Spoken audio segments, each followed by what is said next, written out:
Bonjour, bienvenue à la chaîne PC. Nous sommes là aujourd'hui pour la présentation de la correction de l'exercice 4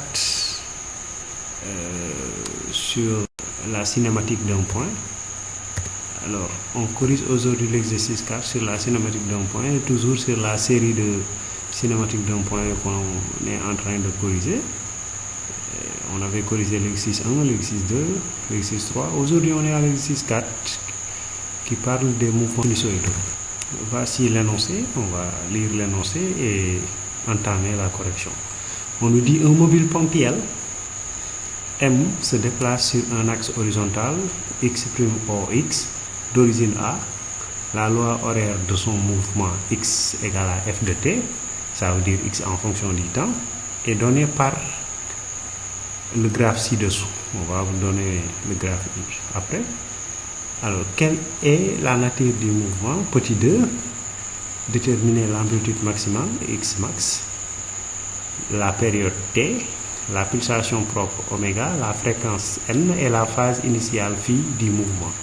Écrire la loi horaire de x en fonction du temps sous la forme x de t égale à x max cosinus de oméga t plus phi, puis sous la forme x égale à cosinus de oméga t plus b sinus de oméga t, avec a et b des constantes que l'on précisera. Petit 4, en considérant que l'équation est sous la forme x égale à x max cosinus de oméga t plus phi, à quelle date le mobile passe-t-il pour la première fois après la date t égale à 0 par l'élongation x égale à moins 5 et x égale à plus 5 cm en allant dans le sens négatif. Petit 5, calculer la vitesse et l'accélération du mobile à cet instant. Le mobile à cet instant est-il accéléré ou retardé? Alors voici le schéma. Ça c'est le schéma du mouvement. Nous avons ici à t égale à 0, x se trouve à 5 cm et que l'amplitude maximale, on le voit ici, c'est 10 cm. Et ça, on peut déterminer la période avec ça. La période, c'est la durée d'un mouvement aléatoire qu'on peut déterminer et qu'on va déterminer à l'intérieur de ça. Alors, on commence la correction avec la question numéro 1. On nous demande quelle est la nature du mouvement. Alors, le mobile effectue un mouvement rectiligne sinusoïdal qu'on appelle MRS, parce que ces types de mouvements, on les appelle des mouvements rectilignes sinusoïdales. Alors, arrivé à la deuxième question, on nous demande de déterminer x max, l'amplitude maximale, la période t, la pulsation propre oméga, la fréquence n et la phase initiale phi. Alors, l'amplitude maximale, comment faire pour déterminer l'amplitude maximale? On repart à la figure. La figure, l'amplitude maximale est égale à 10 cm, qui est égale à 10 puissance moins 2. Alors, après l'amplitude maximale, on veut déterminer la période. Comment faire pour déterminer la période? Voici la figure qui nous permet de déterminer la période. La période, c'est la durée d'une oscillation complète. Alors, voici, ça commence ici, ce mouvement commence ici. Alors, lorsqu'il effectue le même mouvement recommence ici. Alors, lorsque le mouvement recommence ici, c'est cette distance-là, ou bien cette partie-là en vert qu'on appelle la période t. Donc la période ici, on voit que c'est de 0 jusqu'à 0,2, donc la période est égale à 0,2 secondes. Mais un autre pouvait définir la période sans prendre cette couleur rouge, qui est de là à là. Un autre pouvait définir la période en prenant une autre méthode et déterminer la période. Après la période, on veut déterminer la pulsation propre oméga. Oméga égale à 2pi sur t, t étant la période. Alors ici, on a 2pi divisé par 0,2 et on trouve 10 pi radians par seconde. Alors voici oméga égale à 10 pi radians par seconde. Ensuite, après la pulsation propre, on détermine la fréquence n la fréquence est égale à oméga sur 2pi. Donc ici, on a 10pi qui était la valeur de la pulsation propre divisée par 2pi, et on se trouve avec 5 Hz. Donc la valeur de la fréquence 5. Maintenant la phase initiale. Alors, il faut suivre là comment on détermine la phase initiale. Parce que pour déterminer la phase initiale, vous prenez départ de cette équation-là, qui est x égale à x max cosinus de oméga t plus phi. Alors, à t égale à 0, vous retournez sur le schéma. À t égale à 0, x égale à 5 cm. X égale à 5 cm qui est égal à 5 10 puissance moins 2 mètres. Donc ça est donné par la figure. Et que là, vous le remplacez. On sait que les 5 cm correspondent à x max sur 2. Vous le remplacez ici à t égale à 0. On remplace la date là par 0. Donc l'objectif, c'est de déterminer ce phi-là qui est la phase initiale. Qu'est-ce qui se passe? On se retrouve avec phi, cos de phi égale à 1,5, d'après les simplifications. Et si cos de phi égale à 1,5, ce qui veut dire cos de phi est égal à cos de pi sur 3. Alors, on a deux valeurs. Ici, phi peut être égal à, comme c'est des fonctions trigonométriques, phi peut être égal à pi sur 3 ou phi peut être égal à moins pi sur 3. On va voir comment la bonne valeur. Alors, ici, à la date t égale à 0, on voit que la vitesse est inférieure à 0 parce que le mobile va dans le sens négatif. Le mobile allant dans le sens négatif, ce qui veut dire que là, on ne l'a pas donné dans l'exercice, mais d'après la figure, on voit que le mobile va dans le sens négatif. À t égale à 0, la courbe descend dans le sens négatif. Donc, ceci nous permettra maintenant de déterminer la bonne phase. Donc, nous allons chercher la vitesse. On sait que la vitesse, c'est la dérivée de l'équation horaire de la position. Alors, quand vous dérivez, vous vous retrouvez avec cette fonction-là qui est moins oméga x max sinus de phi, parce que la fonction cosinus va changer en fonction sinus. Ici, ça devrait avoir oméga t. On remplace t par 0 parce qu'on est à la date t égale à 0. Et on dit que c'est inférieur à 0 parce qu'en allant dans le sens négatif. Alors, qu'est-ce qui se passe? On essaye de résoudre cette inéquation. Le signe renverse l'inégalité. Et ici, on se retrouve avec sinus de phi est supérieur à 0. Donc, comme sinus de phi est supérieur à 0, on va choisir la bonne valeur de phi. On avait moins pi sur 3, on prend le pi sur 3 qui est la bonne valeur de phi. Donc, écrivons petit 3, écrivons l'équation de la trajectoire, l'équation horaire du mouvement sous la forme x max cosinus de oméga t plus phi. Alors, toutes ces informations-là, on les a déjà déterminées. On connaît la valeur de x max, on connaît la valeur de oméga, on connaît la valeur de phi.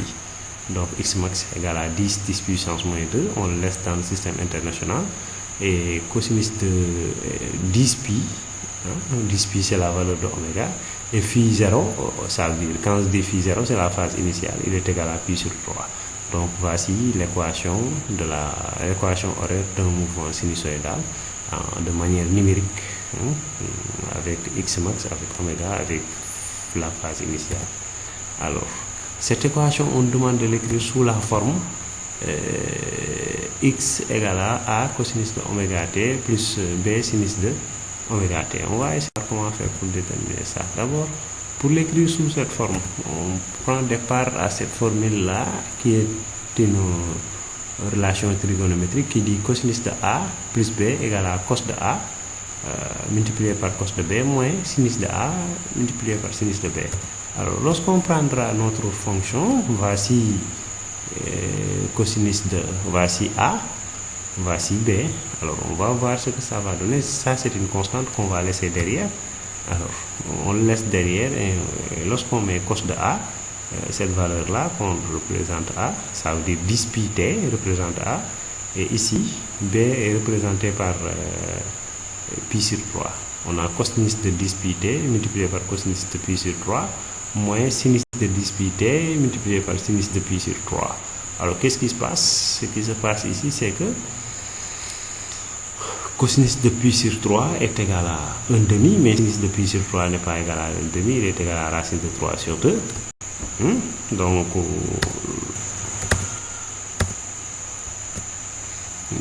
Donc, les 1,5 seront là avec le développement qu'on fait pour faire entrer le x max qui est 10 puissance moins 2.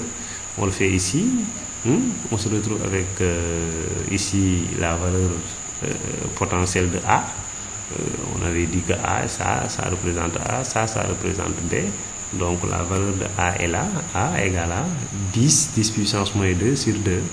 Et B est égal à 10 racine de 3, 10 puissance moins 2 sur 2, avec un signe négatif moins qui est là. Donc voici ce qu'on nous avait demandé, de l'écrire sous la forme A cosinus de 10 pi t et B cosinus de sinus de 10 pi t avec voici la valeur de B, voici la valeur de A qu'on a énumérée ici. Alors déterminer la date de passage pour la première fois après la date t égale à 0. Alors pour cela, le mobile passe par le point x égale à 5 10 puissance moins 2 cm. Ce qu'il faudra faire ici, c'est de dire que cette valeur-là de x à cette date est égale à il est égal à x égale à 5 10 puissance moins 2. Et l'objectif est de chercher ce t-là qui est la date de passage. Alors, lorsqu'on le remplace, le x, on essaiera de déterminer notre date de passage. Lorsqu'on essaie de résoudre cette équation, qu'est-ce qui se passe? On se retrouve avec cosinus de 10 pi t plus pi sur 3 est égal à 1,5. Alors, ceci, ça veut dire que cosinus de 10 pi t plus pi sur 3 est égal à cosinus de pi sur 3. Voilà, nous avons deux relations. On a 10 pi t plus pi sur 3 égale à pi sur 3 plus 2k pi, ou 10 pi t plus pi sur 3 égale à moins pi sur 3 plus 2k pi. Maintenant, l'objectif, c'est de chercher quelle est la bonne relation. C'est la première ou bien la deuxième relation qu'on va prendre pour déterminer la date t. Ça aussi, il est important, avant de déterminer la date t, il faudra choisir la bonne relation. Voilà. À cet instant t, la vitesse est inférieure à 0. À l'instant t, à cette date-là, la date de passage, la vitesse est inférieure à 0. Parce qu'on a dit que le mobile allant dans le sens négatif, là c'est bien énuméré dans l'exercice, donc on peut poser directement V inférieur à 0. Maintenant, si on avait dit en allant dans le sens positif, vous allez poser supérieur à 0. À la place de inférieur, vous allez supérieur. Mais quand on est en allant dans le sens négatif, ce qui veut dire que la vitesse, là elle est négative, donc vous prenez inférieur à 0. Alors lorsqu'on le pose, on dérive notre coordonnée de position, qui est x. Lorsque vous le dérivez, vous vous retrouvez avec ça, moins oméga x max sin x de 10 pi t plus pi sur 3 inférieur à 0. Alors ceci, ça veut dire que 10 pi t plus pi sur 3 est supérieur à 0. Ce qui veut dire que vous allez prendre la bonne relation. La bonne relation, c'est la relation 10 pi t plus pi sur 3 égale à pi sur 3 plus 2k pi. Ça veut dire la relation sans signe négatif. La relation positive, parce qu'on a dit que tout ça est supérieur à 0, donc vous prenez la relation positive. Alors cette relation nous donne la date t en fonction de k égale à 1/5 de k. On nous a dit à k1, c'est le premier passage. Alors le premier passage, on remplace k égale à 1, on se trouve avec 1/5 de seconde qui est égal à 0,2 secondes. Donc voici la date de passage. Après avoir déterminé cette date de passage, on arrive à la question 5. Question 5, calculer la vitesse et l'accélération à cette date. La vitesse. Voici V égale à moins oméga x max sinus de 10 pi t. Alors, comment faire pour déterminer cette vitesse? Pour déterminer la vitesse,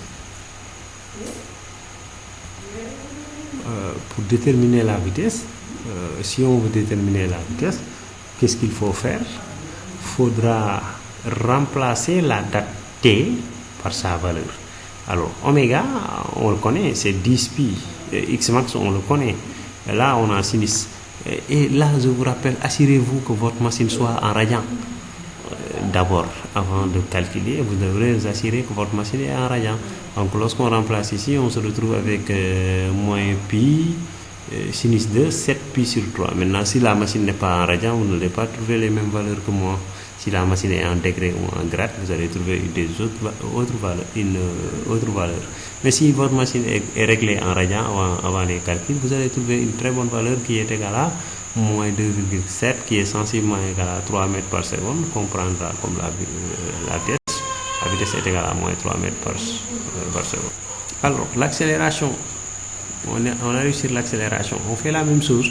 Alors, quand vous dérivez la dérivée seconde du vecteur position, vous donne oméga carré x max cosinus de 10 pi t plus pi sur 3. Alors, ceci vous permettra maintenant de calculer en remplaçant la date de passage qui est 1/5. Vous allez vous retrouver avec accélération est égale à moins 10 pi au carré cosinus de 7 pi sur 3. Assurez-vous aussi ici que votre machine est en radian avant de taper. Alors, si vous tapez, vous trouvez 49. Donc, accélération égale à moins 49 mètres par seconde carré. Donc ça, c'est l'accélération. Et que on nous demande de vérifier. Vérifions si le mouvement est accéléré ou retardé. On va essayer de vérifier en multipliant la valeur algébrique de l'accélération et la valeur algébrique de la vitesse. 3 multiplié moins 3 fois moins 49, on se retrouve avec moins 140, on se retrouve avec plus 147 qui est supérieur à 0. Donc à la date t égale à 1/5 ou bien 0,2 secondes, le mouvement du mobile est accéléré. Le mouvement est accéléré, le mouvement n'est pas retardé, c'est un mouvement accéléré puisqu'on a le produit scalaire ou bien des deux valeurs algébriques, que ce soit l'accélération et la vitesse, nous donne une valeur supérieure. Donc ceci est. Alors, nous sommes là aujourd'hui, on a terminé la correction de l'exercice 4 sur les mouvements sinusoïdaux. Donc, on vous remercie et à la prochaine fois, on vous demande d'abonner à la chaîne KhamPC qui traitera des exercices de sciences physiques, la physique et la chimie dans les classes de scientifiques, que ce soit seconde S, première S et terminale S, surtout la classe de terminale S. Nous vous remercions. Merci.